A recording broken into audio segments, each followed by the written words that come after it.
Hola gente, en este video les traigo el resumen del libro, Cómo mandar a la mierda de forma educada. Comencemos. En un mundo donde las relaciones interpersonales pueden volverse abrumadoras y las expectativas sociales nos empujan a complacer a los demás, Cómo mandar a la mierda de forma educada surge como una guía ingeniosa y liberadora. Este libro combina humor, asertividad y reflexiones profundas para enseñarnos a establecer límites, decir no y alejarnos de situaciones tóxicas sin perder la elegancia ni el respeto. A través de estrategias prácticas y consejos claros, la autora, Alba Cardalda, nos invita a priorizar nuestro bienestar emocional, comunicarnos de manera efectiva y construir relaciones más auténticas y saludables. Una obra esencial para quienes buscan vivir con mayor equilibrio, autenticidad y, sobre todo, educación. El capítulo 1. Los límites, ¿qué son y qué no son? Se centra en una exploración profunda y reflexiva sobre el concepto de los límites personales, su importancia y su impacto en la vida cotidiana. A lo largo del capítulo, se desarrolla una narrativa que busca desmitificar ideas erróneas y ofrecer una comprensión clara de cómo los límites funcionan como herramientas esenciales para el bienestar emocional y relacional. El texto comienza definiendo los límites como barreras invisibles que protegen nuestra energía, tiempo y emociones, enfatizando que no son actos de egoísmo, sino formas de autocuidado y respeto hacia uno mismo. Se explica que los límites son necesarios para mantener relaciones saludables y equilibradas, y que su ausencia puede llevar a dinámicas tóxicas o desgastantes. Uno de los aspectos clave del capítulo es la desmitificación de lo que los límites no son. Se aclara que no son herramientas para controlar a los demás, ni implican falta de empatía o rudeza. Tampoco son rígidos o permanentes, ya que pueden adaptarse según las circunstancias y el crecimiento personal. Esta distinción ayuda a despejar dudas y temores comunes que surgen al pensar en establecer límites. El capítulo también profundiza en la importancia de los límites en las relaciones interpersonales. Se argumenta que, sin límites claros, es fácil caer en patrones de dependencia emocional, sobrecarga de responsabilidades o falta de reciprocidad. Los límites permiten que ambas partes en una relación se sientan respetadas y valoradas, creando un espacio de mutuo entendimiento.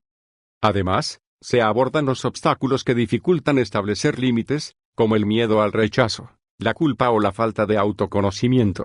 Estos obstáculos se presentan como desafíos comunes que muchas personas enfrentan, y se ofrece una reflexión sobre cómo superarlos para poder vivir de manera más auténtica y equilibrada.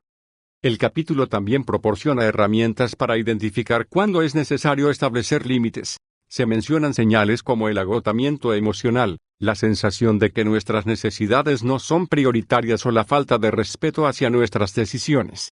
Estas señales actúan como indicadores de que es momento de reevaluar y fortalecer los límites personales. Finalmente, el capítulo cierra con una reflexión sobre los límites como un acto de amor propio. Se destaca que, al establecer límites, no solo nos protegemos a nosotros mismos, sino que también enseñamos a los demás cómo queremos ser tratados. Esto contribuye a relaciones más auténticas y menos desgastantes, promoviendo un equilibrio entre el cuidado de uno mismo y la conexión con los demás. El capítulo 2. Relaciones, salud y felicidad. Se sumerge en una exploración profunda y reflexiva sobre la intrincada conexión entre las relaciones interpersonales, la salud emocional y física, y la búsqueda de la felicidad. A lo largo del capítulo, se desarrolla una narrativa que busca entender cómo nuestras interacciones con los demás influyen en nuestro bienestar general y cómo podemos gestionar estas relaciones de manera que contribuyan a una vida más equilibrada y satisfactoria. El texto comienza analizando cómo las relaciones interpersonales tienen un impacto directo en nuestra salud emocional y mental. Se destaca que las relaciones tóxicas o desequilibradas pueden generar estrés, ansiedad y otros problemas emocionales, mientras que las relaciones saludables y respetuosas fomentan un estado de bienestar general. Se enfatiza que cuidar de nuestras relaciones es, en esencia, una forma de cuidar de nosotros mismos, ya que estas interacciones moldean nuestra experiencia emocional y nuestra percepción del mundo. Uno de los temas centrales del capítulo es la importancia de mantener un equilibrio en las relaciones. Se reflexiona sobre cómo, en muchas ocasiones, las personas tienden a dar más de lo que reciben, lo que puede llevar a sentimientos de agotamiento y frustración. El texto invita a evaluar si nuestras relaciones son recíprocas y si estamos invirtiendo nuestra energía en vínculos que nos aportan algo positivo. Se subraya que una relación saludable es aquella en la que ambas partes se sienten valoradas y apoyadas, y donde existe un intercambio equitativo de emociones, tiempo y esfuerzo. El capítulo también explora cómo la felicidad está estrechamente ligada a la calidad de nuestras relaciones. Se argumenta que la autenticidad y la honestidad son fundamentales para construir vínculos que nos hagan sentir bien. Las relaciones basadas en la sinceridad y el respeto mutuo son más propensas a generar satisfacción y bienestar, mientras que aquellas basadas en la manipulación o la falta de comunicación pueden ser fuente de infelicidad. Se reflexiona sobre cómo las relaciones auténticas nos permiten ser nosotros mismos, sin miedo al juicio o al rechazo, lo que contribuye a un mayor sentido de pertenencia y conexión. Además, se retoma del tema de los límites, pero desde la perspectiva de su impacto en la salud y la felicidad. Se explica que establecer límites claros es esencial para proteger nuestra energía emocional y evitar que las relaciones se conviertan en fuentes de estrés. El texto invita a reflexionar sobre cómo los límites bien definidos pueden mejorar la calidad de nuestras interacciones y contribuir a una vida más plena. Se destaca que los límites no son barreras que nos aíslen, sino herramientas que nos permiten relacionarnos de manera más sana y respetuosa. El capítulo dedica una parte importante a analizar cómo las relaciones tóxicas pueden afectar negativamente nuestra salud y felicidad. Se describen señales que indican que una relación puede ser perjudicial, como la falta de respeto, la manipulación o el desequilibrio en la dinámica de poder. Además, se ofrecen reflexiones sobre cómo gestionar estas situaciones, ya sea estableciendo límites más firmes o, en algunos casos, alejándose de esas relaciones. Se enfatiza que no todas las relaciones son reparables, y que a veces la mejor opción es priorizar nuestro bienestar emocional. El texto también aborda cómo las relaciones emocionales pueden influir en la salud física.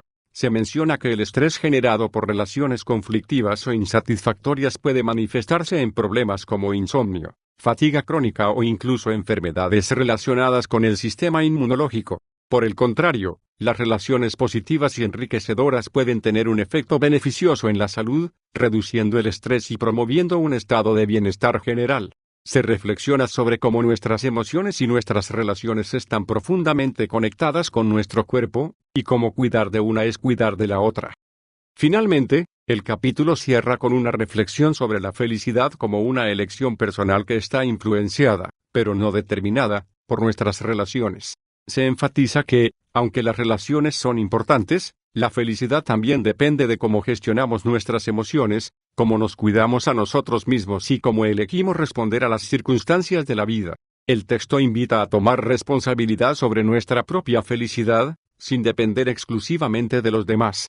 Se destaca que la felicidad es un proceso interno que requiere autoconocimiento, autocuidado y una actitud proactiva hacia la vida.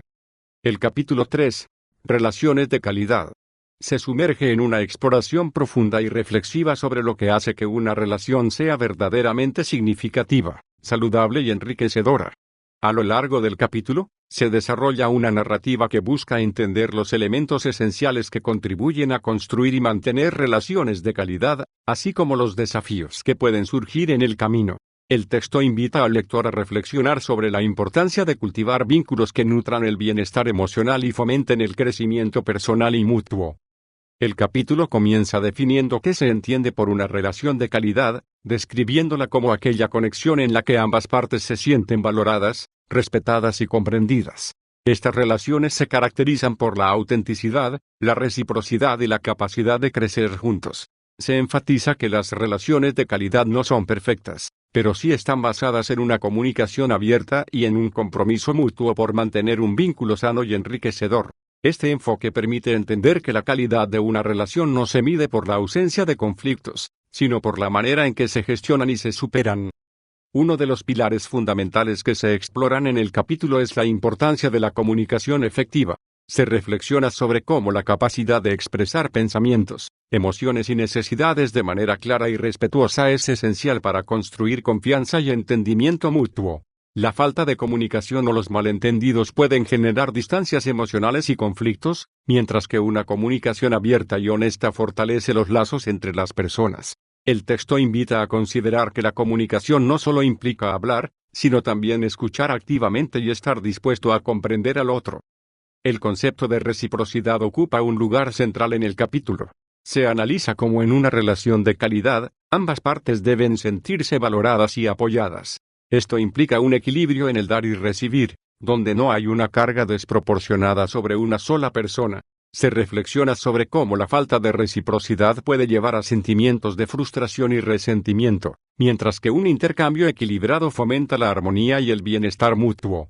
Este equilibrio no se refiere únicamente a aspectos materiales o tangibles, sino también a la atención emocional y al apoyo que se brinda. El respeto se presenta como un elemento indispensable en cualquier relación de calidad. Se analiza cómo el respeto hacia las opiniones, decisiones y límites del otro es fundamental para mantener un vínculo saludable. El texto invita a reflexionar sobre cómo la falta de respeto, ya sea en forma de críticas constantes, invalidación de sentimientos o invasión de límites, puede erosionar incluso las relaciones más sólidas.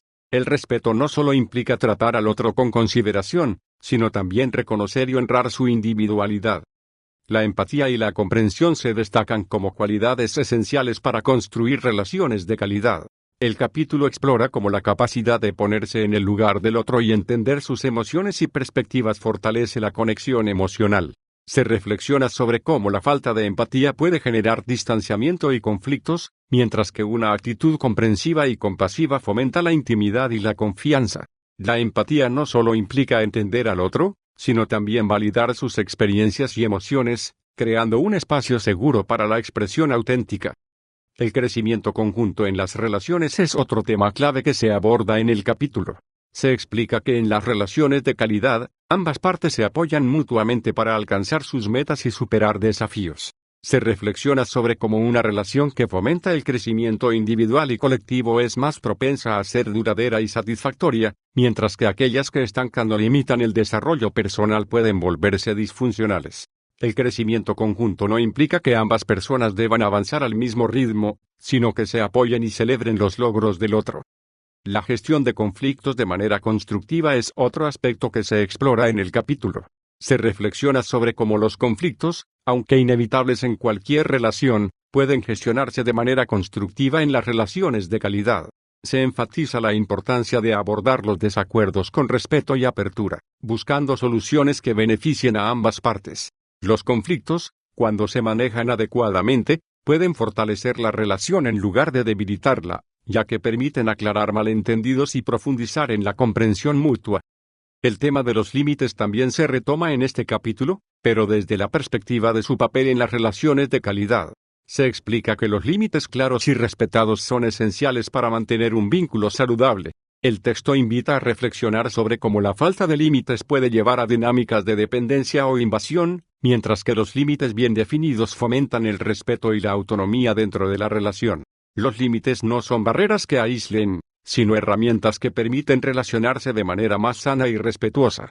La construcción de confianza se presenta como un elemento clave en las relaciones de calidad. El capítulo explora cómo la confianza se construye a través de acciones consistentes, honestidad y transparencia. Se reflexiona sobre cómo la falta de confianza, ya sea por traiciones o incumplimientos, puede dañar gravemente una relación, mientras que la confianza mutua fortalece el vínculo y permite una mayor intimidad emocional. La confianza no se gana de la noche a la mañana, sino que se cultiva a través de pequeños actos de integridad y compromiso. Finalmente, el capítulo cierra con una reflexión sobre el papel de la gratitud y el reconocimiento en las relaciones de calidad.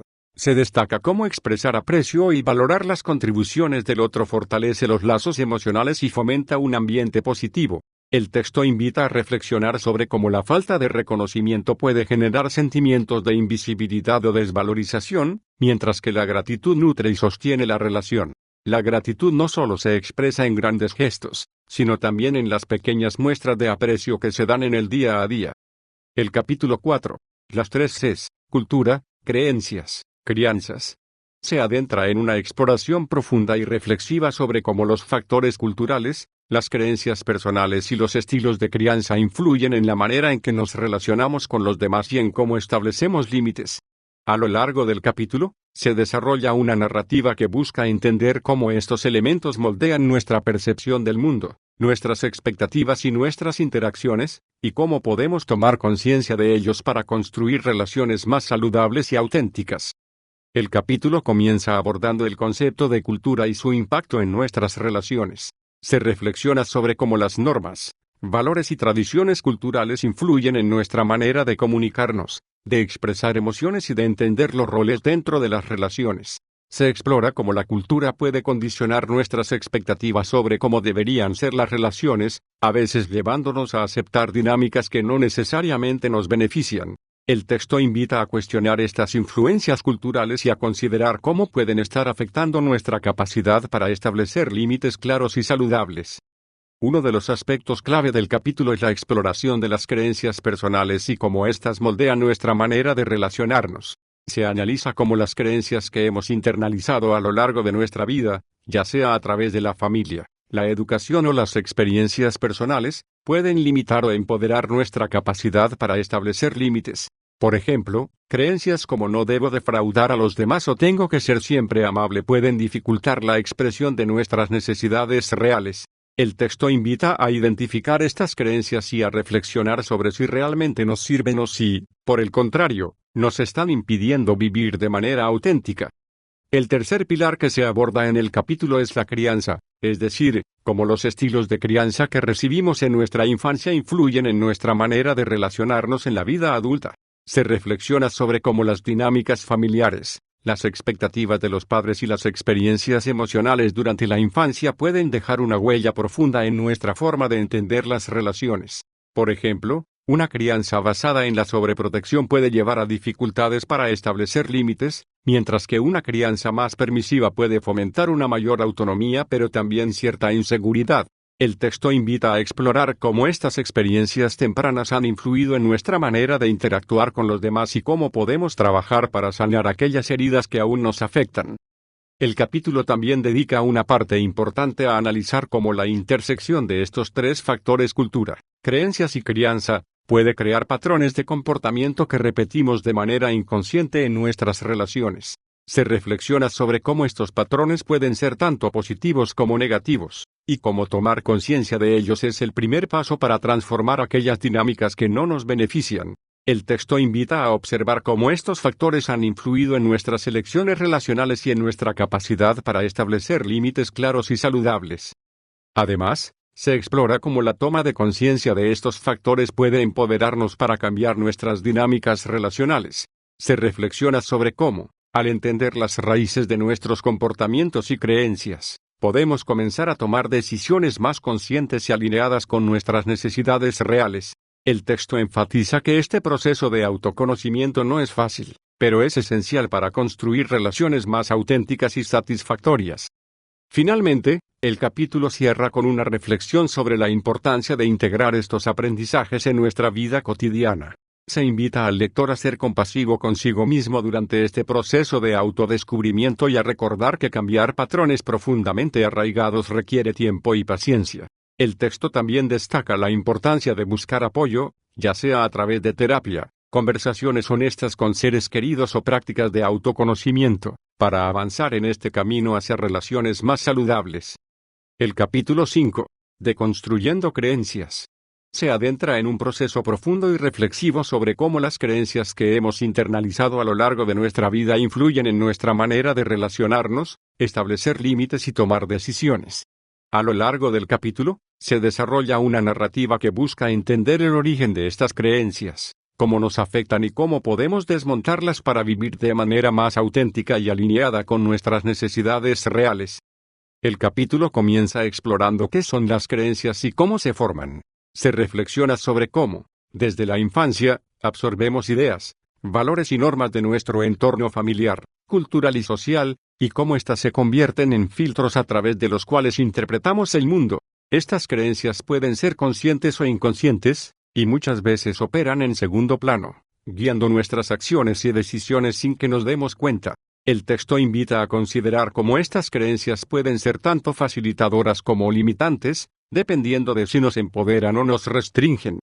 Uno de los aspectos clave del capítulo es la exploración de cómo las creencias limitantes afectan nuestra capacidad para establecer límites y cuidar de nosotros mismos. Se analiza cómo ideas internalizadas como no debo defraudar a los demás, tengo que ser siempre amable o no puedo decir que no pueden llevarnos a priorizar las necesidades de los demás sobre las propias, generando sentimientos de agotamiento, frustración e incluso resentimiento. El texto invita a identificar estas creencias y a reflexionar sobre cómo están influyendo en nuestra vida relacional y emocional. El proceso de deconstrucción de creencias se presenta como una herramienta esencial para liberarnos de estas limitaciones. Se reflexiona sobre cómo este proceso implica cuestionar las ideas que hemos dado por sentadas, explorar su origen y evaluar si realmente nos sirven en el presente. El texto enfatiza que deconstruir creencias no significa rechazar todo lo que hemos aprendido, sino más bien discernir qué nos aporta y qué nos limita, para poder elegir de manera consciente cómo queremos vivir. El capítulo también dedica una parte importante a analizar cómo las creencias están profundamente ligadas a nuestras emociones y comportamientos. Se explora cómo una creencia limitante puede generar patrones de comportamiento repetitivos, como la tendencia a complacer a los demás, evitar conflictos o postergar nuestras propias necesidades. El texto invita a observar cómo estas creencias se manifiestan en nuestra vida cotidiana y cómo podemos comenzar a transformarlas a través de la conciencia y la acción. Además, se aborda el tema de la resistencia al cambio y cómo el proceso de deconstruir creencias puede generar miedo, inseguridad o incluso culpa. Se reflexiona sobre cómo, al cuestionar creencias profundamente arraigadas, podemos enfrentarnos a la desaprobación de los demás o a la sensación de estar traicionando nuestras raíces. El texto invita a abordar esta resistencia con compasión y paciencia, recordando que el cambio es un proceso gradual y que es normal sentir incomodidad al salir de nuestra zona de confort. El capítulo también explora cómo las creencias pueden estar relacionadas con expectativas sociales y culturales. Se reflexiona sobre cómo las normas sociales, los roles de género y las presiones culturales pueden influir en nuestras creencias y, por ende, en nuestra manera de relacionarnos. Por ejemplo, la creencia de que una buena persona siempre pone a los demás primero puede estar alimentada por expectativas culturales que valoran el sacrificio y la abnegación. El texto invita a cuestionar estas expectativas y a considerar si realmente están alineadas con nuestros valores y necesidades. Finalmente, el capítulo cierra con una reflexión sobre la importancia de construir nuevas creencias que nos empoderen y nos permitan vivir de manera más auténtica. Se enfatiza que este proceso no implica simplemente desechar las creencias antiguas, sino también cultivar nuevas ideas que nos apoyen en nuestro crecimiento personal y relacional. El texto invita a practicar la autocompasión y la paciencia durante este proceso, recordando que cambiar creencias profundamente arraigadas requiere tiempo y esfuerzo. El capítulo 6. ¿Y qué hacemos con la culpa? Se adentra en una exploración profunda y reflexiva sobre la emoción de la culpa, su origen, su impacto en nuestras vidas y cómo podemos gestionarla de manera saludable.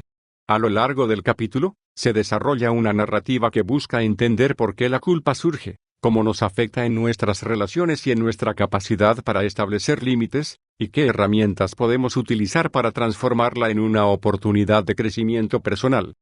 El capítulo comienza definiendo la culpa como una emoción compleja que surge cuando creemos que hemos actuado en contra de nuestros valores, normas internas o expectativas sociales. Se reflexiona sobre cómo la culpa puede ser tanto una señal útil que nos indica que hemos cometido un error y necesitamos reparar algo, como una emoción paralizante que nos lleva a castigarnos o a sentirnos inadecuados.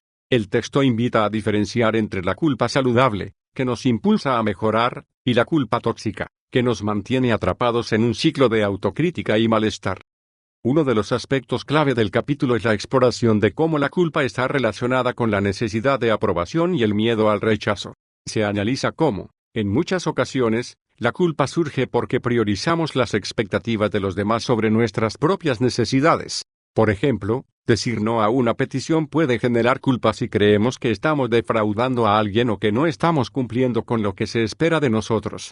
El texto invita a reflexionar sobre cómo esta dinámica puede llevarnos a sobrecargarnos emocionalmente y a descuidar nuestro propio bienestar. El capítulo también dedica una parte importante a analizar cómo la culpa está ligada a las creencias internalizadas sobre lo que deberíamos hacer o ser. Se reflexiona sobre cómo estas creencias, muchas veces influenciadas por la cultura, la crianza o las normas sociales, pueden generar expectativas irreales que nos llevan a sentir culpa incluso cuando no hemos hecho nada malo. Por ejemplo, la creencia de que siempre debemos estar disponibles para los demás puede hacernos sentir culpables por dedicar tiempo a nosotros mismos. El texto invita a cuestionar estas creencias y a considerar si realmente están alineadas con nuestras necesidades y valores. Además, se aborda el tema de la culpa impuesta, es decir, aquella que surge cuando otras personas intentan manipularnos o hacernos sentir responsables de sus emociones o problemas. Se reflexiona sobre cómo algunas personas pueden usar la culpa como una herramienta de control, ya sea de manera consciente o inconsciente, y cómo esto puede afectar nuestra capacidad para establecer límites claros. El texto invita a reconocer estas dinámicas y a aprender a diferenciar entre nuestra responsabilidad real y aquella que nos es impuesta por otros. El capítulo también explora cómo la culpa puede estar relacionada con el perfeccionismo y la autoexigencia. Se analiza cómo la búsqueda constante de hacer todo bien o de no cometer errores puede llevarnos a sentir culpa incluso por fallos menores o situaciones que están fuera de nuestro control. El texto invita a practicar la autocompasión y a aceptar que somos humanos, lo que implica cometer errores y tener limitaciones.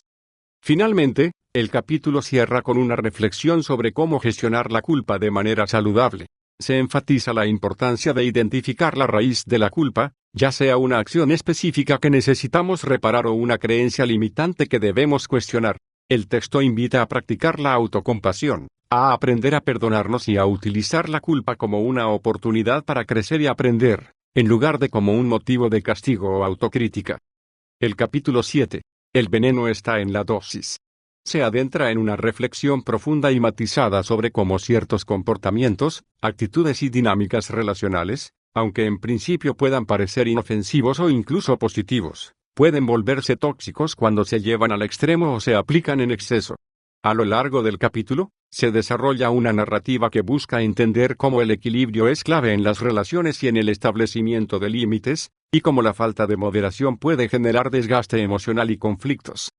El capítulo comienza explorando la idea de que muchas cosas en la vida, incluyendo las relaciones y los comportamientos, no son inherentemente buenas o malas, sino que su impacto depende de la medida en que se practican o se permiten. Se reflexiona sobre cómo incluso cualidades como la generosidad, la empatía o la disponibilidad pueden volverse perjudiciales cuando se llevan al extremo, ya que pueden llevar a la sobrecarga emocional, la pérdida de identidad o la falta de reciprocidad. El texto invita a considerar cómo el exceso en ciertas actitudes puede ser tan dañino como su ausencia. Uno de los aspectos clave del capítulo es la exploración de cómo la falta de límites claros puede convertir comportamientos aparentemente positivos en fuentes de toxicidad. Se analiza cómo, por ejemplo, la disponibilidad constante para los demás puede llevar a que nuestras propias necesidades queden relegadas, generando resentimiento y agotamiento. El texto invita a reflexionar sobre cómo establecer límites no es un acto de egoísmo, sino una forma de proteger nuestro bienestar y mantener relaciones más equilibradas. El capítulo también dedica una parte importante a analizar cómo ciertas dinámicas relacionales, como la dependencia emocional o la búsqueda constante de aprobación, pueden volverse tóxicas cuando se llevan al extremo. Se reflexiona sobre cómo estas dinámicas pueden generar desequilibrios en las relaciones, donde una persona asume un rol de cuidador o salvador, mientras la otra se vuelve dependiente o pasiva. El texto invita a reconocer estas dinámicas y a trabajar hacia una mayor autonomía y reciprocidad en las relaciones. Además, se aborda el tema de la sobrecarga emocional y cómo ciertos comportamientos, como la tendencia a complacer a los demás o a asumir responsabilidades que no nos corresponden, pueden llevarnos a sentirnos abrumados y agotados. Se reflexiona sobre cómo la falta de moderación en estos comportamientos puede afectar nuestra salud mental y emocional, y cómo es necesario aprender a decir no y a priorizar nuestro propio bienestar. El capítulo también explora cómo la idealización de ciertas cualidades puede llevarnos a perder de vista la importancia del equilibrio. Por ejemplo, se reflexiona sobre cómo la empatía, aunque es una cualidad valiosa, puede volverse perjudicial si nos lleva a absorber las emociones de los demás hasta el punto de descuidar nuestras propias necesidades. El texto invita a practicar la empatía de manera consciente y equilibrada, sin perder de vista nuestros propios límites. Finalmente, el capítulo cierra con una reflexión sobre la importancia de encontrar el equilibrio en nuestras relaciones y en nuestra manera de interactuar con los demás. Se enfatiza que no se trata de eliminar ciertos comportamientos o actitudes, sino de practicarlos con moderación y conciencia. El texto invita a cultivar una mayor autoconciencia y a aprender a reconocer cuando estamos llevando algo al extremo, para poder ajustar nuestra manera de actuar y relacionarnos. El capítulo 8. ¿Dónde poner el límite? Se adentra en una exploración profunda y reflexiva sobre la importancia de establecer límites claros en nuestras relaciones y en nuestra vida en general. A lo largo del capítulo, se desarrolla una narrativa que busca entender cómo los límites son esenciales para proteger nuestro bienestar emocional, mantener relaciones saludables y vivir de manera auténtica y equilibrada. El texto invita al lector a reflexionar sobre cómo identificar cuándo y dónde es necesario poner límites, y cómo hacerlo de manera efectiva y respetuosa. El capítulo comienza explorando la idea de que los límites no son barreras que nos aíslan, sino herramientas que nos permiten relacionarnos de manera más sana y respetuosa.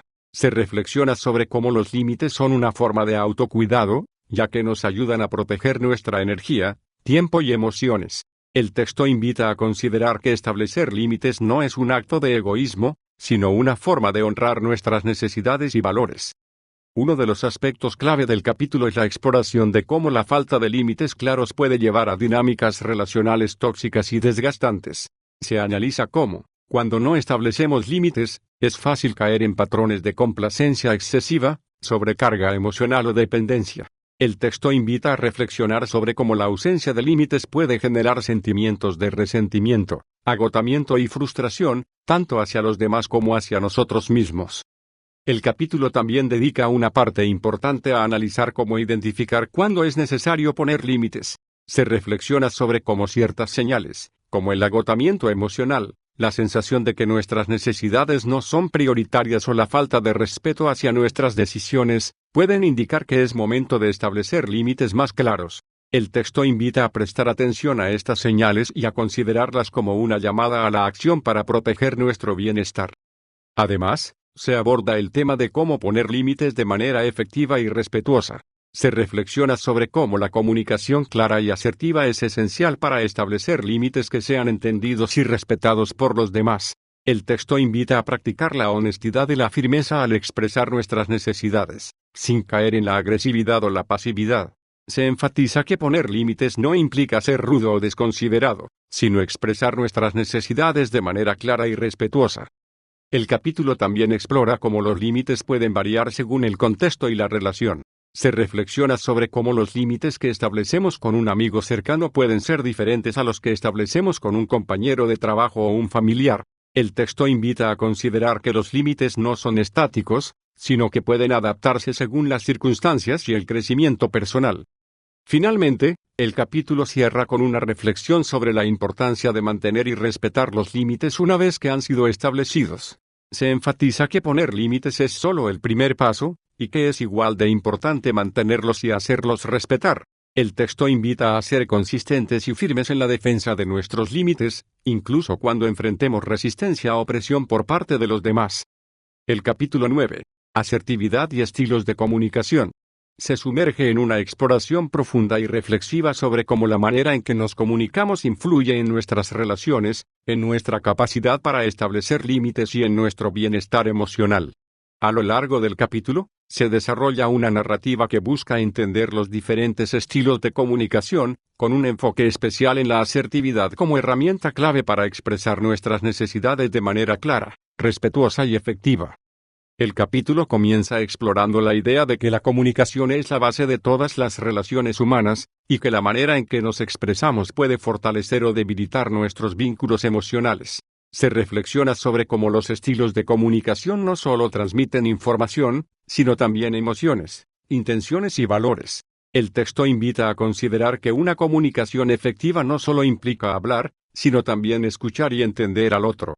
Uno de los aspectos clave del capítulo es la exploración de los diferentes estilos de comunicación, pasivo, agresivo, pasivo-agresivo y asertivo. Se analiza cómo cada uno de estos estilos tiene un impacto distinto en nuestras relaciones y en nuestra capacidad para establecer límites. Por ejemplo, el estilo pasivo puede llevar a que nuestras necesidades queden relegadas, mientras que el estilo agresivo puede generar conflictos y distanciamiento. El texto invita a reflexionar sobre cómo estos estilos pueden manifestarse en nuestra vida cotidiana y cómo afectan nuestras interacciones. El capítulo dedica una parte importante a analizar la asertividad como el estilo de comunicación más efectivo y equilibrado. Se reflexiona sobre cómo la asertividad nos permite expresar nuestras necesidades, opiniones y sentimientos de manera clara y respetuosa, sin caer en la pasividad ni en la agresividad. El texto invita a considerar que la asertividad no es solo una forma de comunicarse, sino también una actitud hacia la vida que fomenta el respeto mutuo y la autenticidad. Además, se aborda el tema de cómo desarrollar la asertividad en nuestra vida cotidiana. Se reflexiona sobre cómo la asertividad requiere autoconocimiento, confianza en uno mismo y práctica. El texto invita a identificar situaciones en las que nos cuesta ser asertivos y a trabajar en expresarnos de manera más clara y directa. Se enfatiza que la asertividad no implica ser perfecto, sino estar dispuesto a mejorar y a aprender de nuestras experiencias. El capítulo también explora cómo la asertividad está relacionada con el establecimiento de límites. Se reflexiona sobre cómo una comunicación asertiva nos permite expresar nuestros límites de manera clara y respetuosa, lo que a su vez fomenta relaciones más saludables y equilibradas. El texto invita a practicar la asertividad como una herramienta para proteger nuestro bienestar emocional y para construir vínculos más auténticos. Finalmente, el capítulo cierra con una reflexión sobre la importancia de integrar la asertividad en nuestra manera de relacionarnos con los demás. Se enfatiza que la asertividad no es solo una técnica de comunicación, sino una forma de vida que fomenta el respeto mutuo, la honestidad y la autenticidad. El texto invita a practicar la asertividad de manera constante y a considerarla como una herramienta esencial para vivir de manera más plena y satisfactoria. El capítulo 10. Estrategias cognitivo-conductuales para comunicar límites de forma efectiva. Se adentra en una exploración profunda y reflexiva sobre cómo las técnicas cognitivo-conductuales pueden ser herramientas poderosas para establecer y comunicar límites de manera clara, efectiva y respetuosa. A lo largo del capítulo, se desarrolla una narrativa que busca entender cómo nuestros pensamientos, emociones y comportamientos están interconectados, y cómo podemos utilizar este conocimiento para mejorar nuestra capacidad de establecer límites y proteger nuestro bienestar emocional. El capítulo comienza explorando la idea de que nuestras creencias y pensamientos influyen directamente en nuestras emociones y comportamientos. Se reflexiona sobre cómo las creencias limitantes, como no debo defraudar a los demás o tengo que ser siempre amable, pueden dificultar nuestra capacidad para establecer límites claros. El texto invita a identificar estos pensamientos y a cuestionar su validez, reconociendo que muchas veces están basados en expectativas irreales o en miedos infundados. Uno de los aspectos clave del capítulo es la exploración de cómo las técnicas cognitivas pueden ayudarnos a transformar estas creencias limitantes en pensamientos más realistas y empoderadores. Se analiza cómo, al cambiar nuestra manera de pensar, podemos cambiar también nuestra manera de sentir y actuar. Por ejemplo, si identificamos la creencia de que decir no es egoísta, podemos trabajar en reemplazarla por un pensamiento más equilibrado, como decir no es una forma de cuidar de mí mismo y de mis necesidades. El texto invita a practicar esta reestructuración cognitiva como una herramienta para fortalecer nuestra capacidad de establecer límites. El capítulo también dedica una parte importante a analizar cómo las técnicas conductuales pueden complementar este proceso cognitivo. Se reflexiona sobre cómo la práctica de comportamientos asertivos, incluso cuando nos resultan incómodos al principio, puede ayudarnos a ganar confianza y a interiorizar nuevas formas de relacionarnos. El texto invita a comenzar con pequeños pasos, como expresar una opinión diferente o decir no a una petición menor, para ir construyendo gradualmente nuestra capacidad de establecer límites más firmes. Además, se aborda el tema de cómo la exposición gradual a situaciones que nos generan ansiedad o incomodidad puede ser una estrategia efectiva para superar el miedo a establecer límites. Se reflexiona sobre cómo, al enfrentar estas situaciones de manera progresiva y controlada, podemos reducir nuestra ansiedad y ganar confianza en nuestra capacidad para comunicar límites de manera efectiva. El texto invita a practicar esta exposición de manera consciente y a celebrar cada pequeño avance. El capítulo también explora cómo la planificación y la preparación pueden ser herramientas útiles para comunicar límites de manera efectiva. Se reflexiona sobre cómo, al anticipar situaciones difíciles y preparar nuestras respuestas, podemos sentirnos más seguros y menos abrumados. El texto invita a practicar roleplay y no a escribir guiones mentales para ensayar cómo expresar nuestros límites de manera clara y respetuosa. Finalmente, el capítulo cierra con una reflexión sobre la importancia de integrar estas estrategias cognitivo-conductuales en nuestra vida cotidiana. Se enfatiza que el cambio no ocurre de la noche a la mañana, sino que requiere práctica, paciencia y autocompasión. El texto invita a ser consistentes en la aplicación de estas técnicas y a recordar que cada pequeño paso cuenta en el proceso de fortalecer nuestra capacidad de establecer límites. El capítulo 11. Estrategias de comunicación efectiva para establecer límites. Se adentra en una exploración profunda y reflexiva sobre cómo la comunicación efectiva es una herramienta esencial para establecer límites de manera clara, respetuosa y asertiva. A lo largo del capítulo, se desarrolla una narrativa que busca entender cómo la manera en que nos expresamos puede influir en la recepción y el respeto de nuestros límites por parte de los demás, y cómo podemos mejorar nuestras habilidades comunicativas para fortalecer nuestras relaciones y proteger nuestro bienestar emocional.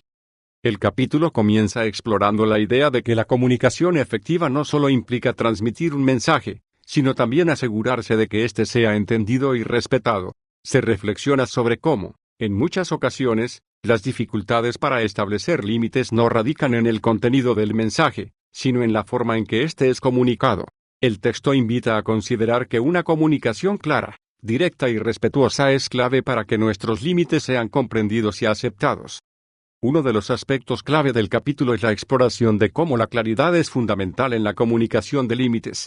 Se analiza cómo los mensajes ambiguos o indirectos pueden generar confusiones y malentendidos, lo que dificulta que los demás respeten nuestros límites. El texto invita a practicar la precisión al expresar nuestras necesidades, asegurándonos de que nuestras palabras reflejen de manera fiel lo que queremos transmitir.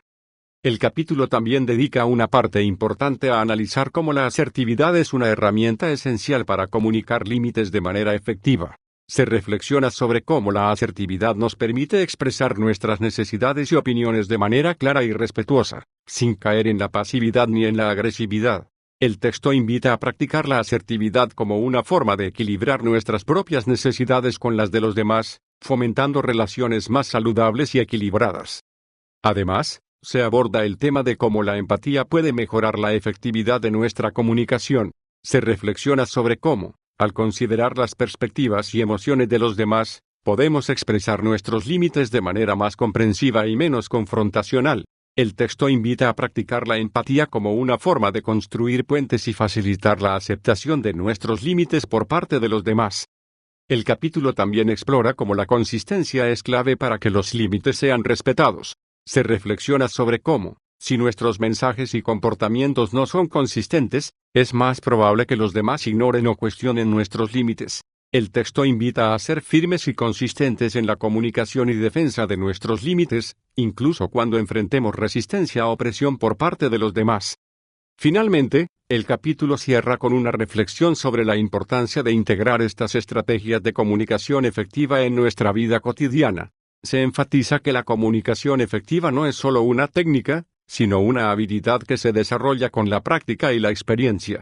El texto invita a ser pacientes y compasivos con nosotros mismos durante este proceso, recordando que cada interacción es una oportunidad para mejorar y fortalecer nuestra capacidad de establecer límites. El capítulo 12. Estrategias para decir no. Se adentra en una exploración profunda y reflexiva sobre cómo aprender a decir no es una habilidad esencial para establecer límites, proteger nuestro bienestar emocional y vivir de manera más auténtica y equilibrada.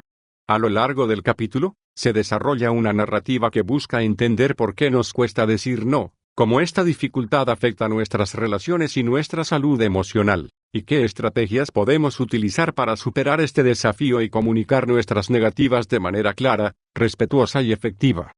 El capítulo comienza explorando la idea de que decir no es una forma de autocuidado y respeto hacia nosotros mismos. Se reflexiona sobre cómo, en muchas ocasiones, la dificultad para decir no surge de creencias internalizadas, como la necesidad de agradar a los demás, el miedo al rechazo o la culpa por defraudar expectativas. El texto invita a considerar que decir no no es un acto de egoísmo, sino una forma de honrar nuestras necesidades y prioridades. Uno de los aspectos clave del capítulo es la exploración de cómo la asertividad es una herramienta esencial para decir no de manera efectiva. Se analiza cómo la asertividad nos permite expresar nuestras negativas de manera clara y respetuosa, sin caer en la pasividad ni en la agresividad. El texto invita a practicar la asertividad como una forma de equilibrar nuestras propias necesidades con las de los demás, fomentando relaciones más saludables y equilibradas. El capítulo también dedica una parte importante a analizar cómo la planificación y la preparación pueden ser herramientas útiles para decir no de manera efectiva. Se reflexiona sobre cómo, al anticipar situaciones en las que nos puede costar decir no, podemos preparar nuestras respuestas y sentirnos más seguros al expresar nuestras negativas. El texto invita a practicar roleplay y no a escribir guiones mentales para ensayar cómo decir no de manera clara y respetuosa. Además, se aborda el tema de cómo la empatía puede mejorar la efectividad de nuestras negativas. Se reflexiona sobre cómo, al considerar las perspectivas y emociones de los demás, podemos expresar nuestras negativas de manera más comprensiva y menos confrontacional. El texto invita a practicar la empatía como una forma de construir puentes y facilitar la aceptación de nuestras negativas por parte de los demás. El capítulo también explora cómo la consistencia es clave para que nuestras negativas sean respetadas. Se reflexiona sobre cómo, si nuestras respuestas no son consistentes, es más probable que los demás ignoren o cuestionen nuestras negativas. El texto invita a ser firmes y consistentes en la comunicación y defensa de nuestras negativas, incluso cuando enfrentemos resistencia o presión por parte de los demás. Finalmente, el capítulo cierra con una reflexión sobre la importancia de integrar estas estrategias para decir no en nuestra vida cotidiana. Se enfatiza que decir no no es solo una técnica, sino una habilidad que se desarrolla con la práctica y la experiencia. El texto invita a ser pacientes y compasivos con nosotros mismos durante este proceso, recordando que cada interacción es una oportunidad para mejorar y fortalecer nuestra capacidad de establecer límites. El capítulo 13. Estrategias asertivas para responder a críticas.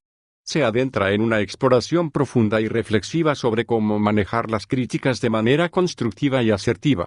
A lo largo del capítulo, se desarrolla una narrativa que busca entender por qué las críticas pueden ser difíciles de recibir, cómo afectan nuestras emociones y autoestima, y qué estrategias podemos utilizar para responder a ellas de manera que protejamos nuestro bienestar emocional y mantengamos relaciones saludables. El capítulo comienza explorando la idea de que las críticas son una parte inevitable de la vida y que, aunque pueden ser incómodas, también pueden ser oportunidades para el crecimiento personal. Se reflexiona sobre cómo nuestras reacciones ante las críticas están influenciadas por nuestras creencias, experiencias pasadas y autoestima. El texto invita a considerar que, aunque no podemos controlar las críticas que recibimos, sí podemos controlar cómo respondemos a ellas.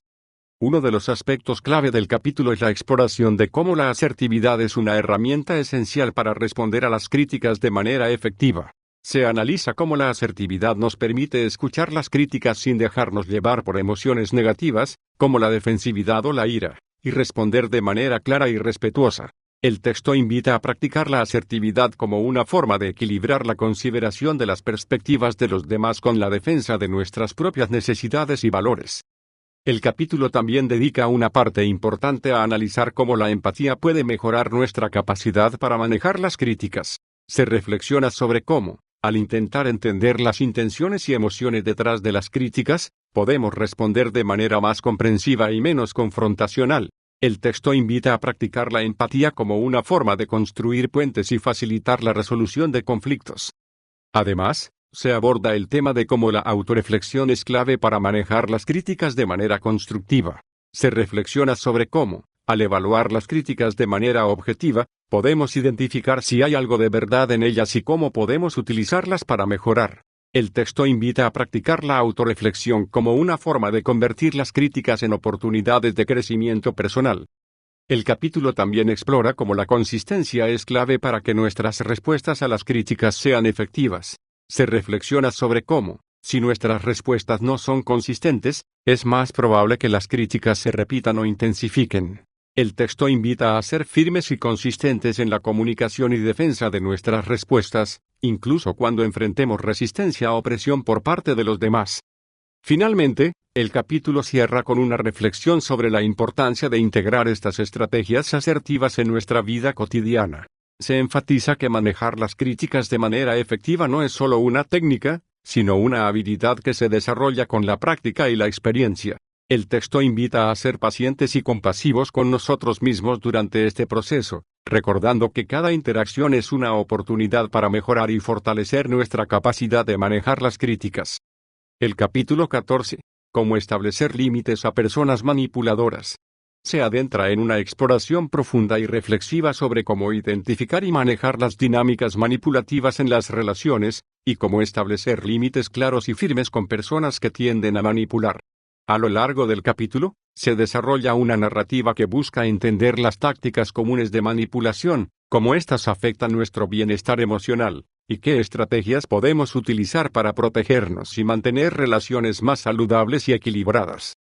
El capítulo comienza explorando la idea de que la manipulación es una forma de control que puede manifestarse de maneras sutiles o evidentes en las relaciones. Se reflexiona sobre cómo las personas manipuladoras suelen utilizar tácticas como la culpa, la victimización, la coerción o el chantaje emocional para influir en nuestras decisiones y comportamientos. El texto invita a considerar que, aunque la manipulación puede ser difícil de detectar, es esencial aprender a reconocerla para poder establecer límites efectivos. Uno de los aspectos clave del capítulo es la exploración de cómo la autoconciencia es fundamental para identificar y manejar la manipulación. Se analiza cómo, al estar atentos a nuestras emociones y reacciones, podemos detectar cuando alguien está intentando manipularnos.